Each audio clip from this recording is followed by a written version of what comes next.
안녕하세요, 다월드입니다. 오늘도 역시나 파이 네트워크 관련한 몇 가지 소식 업데이트 해드리도록 하겠습니다.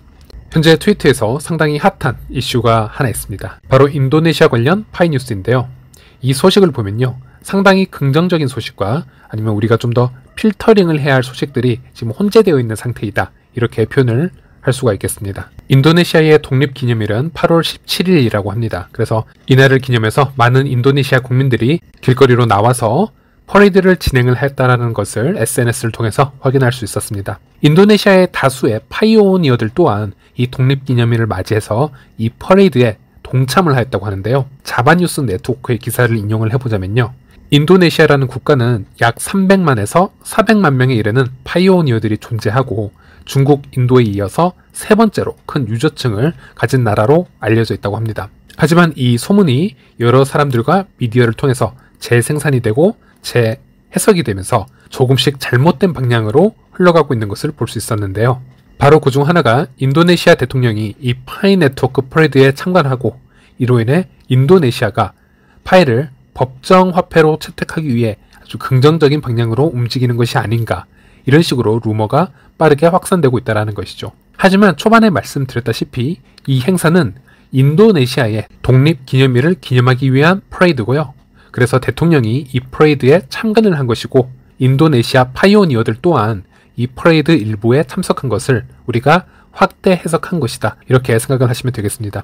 이런 사실들은 기사뿐만이 아니고요, 인도네시아 국민들의 트윗 댓글에서도 찾아볼 수 있었는데요. 예를 들어 이 댓글을 읽어보면 이 행사는 인도네시아 공화국 선포 77주년을 기념하는 일련의 행사였으며 파이오니어들도 인도네시아의 국민들이기 때문에 이 행사에 참여를 한 것이다, 이렇게 말이죠. 어쨌든 인도네시아의 파이 커뮤니티가 두텁게 성장을 하고 있고요. 이 퍼레이드에 파이오니어들이 대거 참여를 했다라는 상황도 객관적으로 포착이 되었으니 이 사실과 루머를 잘 판단을 하셔서 전달을 해 주시기를 부탁드리겠습니다.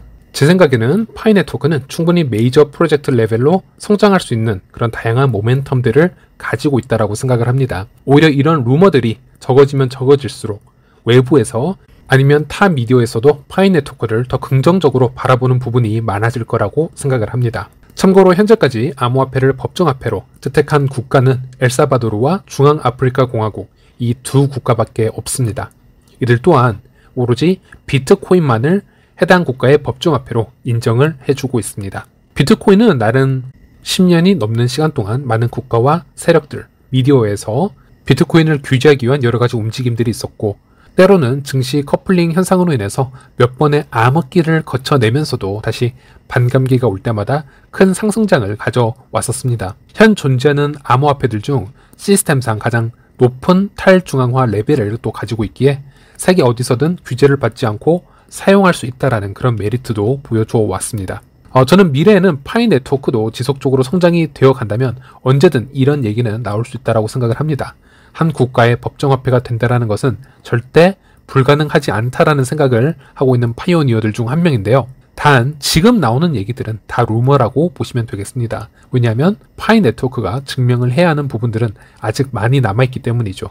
일단 개발 자체가 끝이 나지 않은 암호화폐 프로젝트이고요. 또 암호화폐 특성상 여러 테스팅 등이 선행이 된 후 국가적으로 그러한 논의는 충분히 이루어질 수 있을 거라고 생각을 합니다. 네, 다음은 파이체인몰 관련 소식을 잠시 전해드리도록 하겠습니다. 파이체인몰은 한때 디도스 공격을 받은 이후로 현재까지도 시스템 안정화를 위해서 여러 점검 중에 있고요. 그리고 현재 파이체인몰을 직접 접속을 해보면요, 여러 다수 국가들의 판매 상품들이 현재는 검토를 위해서 다 내려가 있는 것을 확인할 수 있었습니다. 파이체인몰 공지에 따르면 초기에 판매를 위해 신청된 상품이 전 세계적으로 3,000여 개에 달할 정도로 적극적인 참여가 있었기 때문에 파이체인몰 각 국가 관리자들이 이제 이 판매 상품들에 대한 심사를 직접 거쳐서 또 허가를 받은 제품들로만 구성이 될 것 같다, 이렇게 공지를 하고 있었습니다. 시작 시점은 9월 초 정도로 예상을 하고 있고요. 이제부터는 정말 실전이기 때문에 좀 현실적인 얘기를 한번 해보려고 하는데요.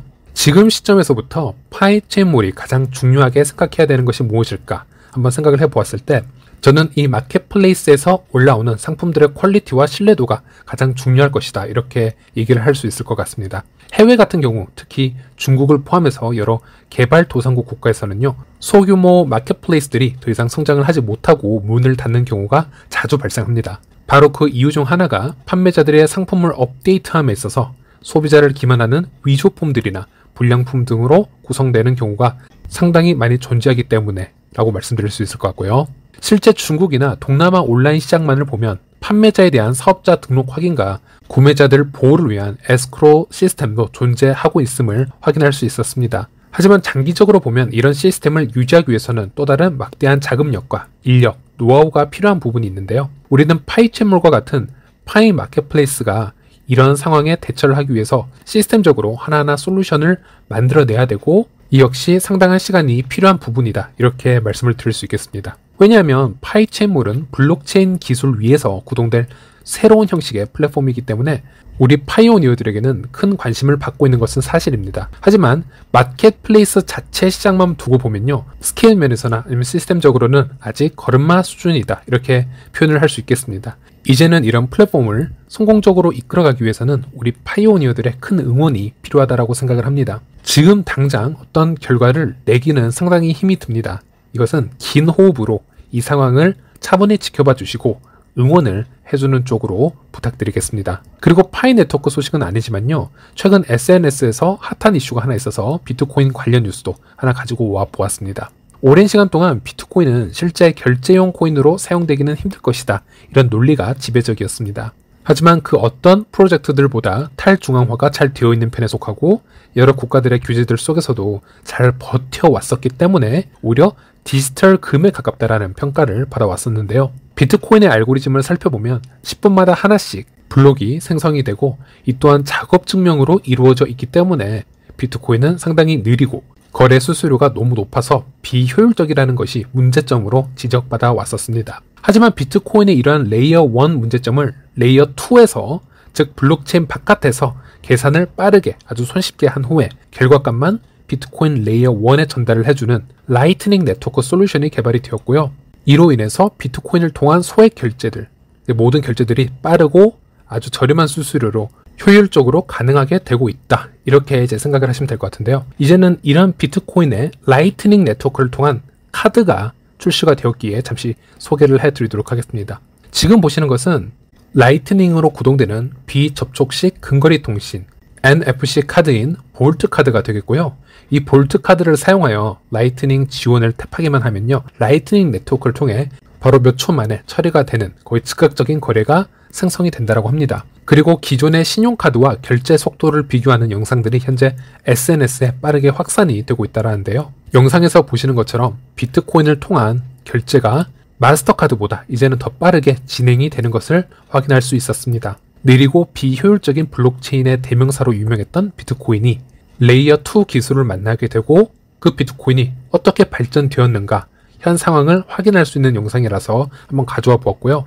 이제는 파이 네트워크 뿐만이 아니고 거의 모든 암호화폐 프로젝트들이 이제 서서히 실생활에서 쉽게 이용될 수 있는 그런 프로젝트들로 개발이 되고 있다는 부분을 알려드리고 싶었습니다. 지금 이런 분위기가 지속이 된다면 몇 년 안에 매장 안에서도요 암호화폐로 쉽게 결제를 하고 쇼핑을 하는 시대가 이제 당연하듯 찾아올 것 같다라는 그런 생각이 듭니다.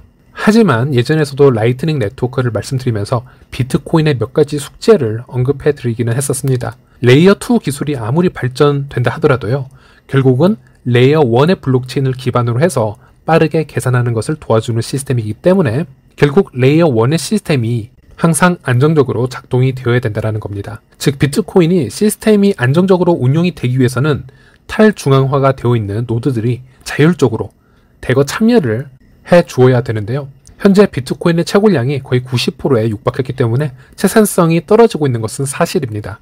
즉 조만간 블록 생성의 수익보다는 거래 수수료를 통한 수익성을 기대해야 하는 것이 비트코인 노드 운용자들의 관심사가 될 것입니다. 하지만 아이러니하게도 이 레이어 2인 라이트닝 네트워크와 비트코인의 노드 운용자는 반대로 움직이는 것을 볼 수가 있었는데요.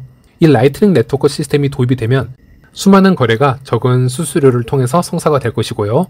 과연 비트코인 노드 운용자들이 이런 수익 감소로 인해서 충분한 동기부여를 지속하여 가질 수 있을까? 이런 근본적인 의문점이 생길 수 있다는 겁니다. 즉 이런 비트코인의 볼트 카드가 비트코인의 레이어 1 시스템에 미래에 긍정적인 영향을 줄지 아니면은 부정적인 영향을 줄지는 아무도 장담할 수 없는 상태라고 생각을 합니다. 그래서 가능하면 처음부터 이러한 시스템이 잘 돌아갈 수 있도록, 즉 레이어 1부터 실생활 결제에 적합하도록 설계된 프로젝트가 장기적으로 보았을 때는 상당히 안정적일 거라 생각을 하고 있습니다. 파이 네트워크 같은 경우에는 애초에 결제에 최적화된 스텔라를 포크시켜서 휴대폰상에서 쉽게 결제가 가능하도록 목표한 암호화 프로젝트이기 때문에 수많은 프로젝트의 경쟁 속에서 끝까지 살아남을 수 있지 않을까 한번 긍정적으로 예상을 해보았고요.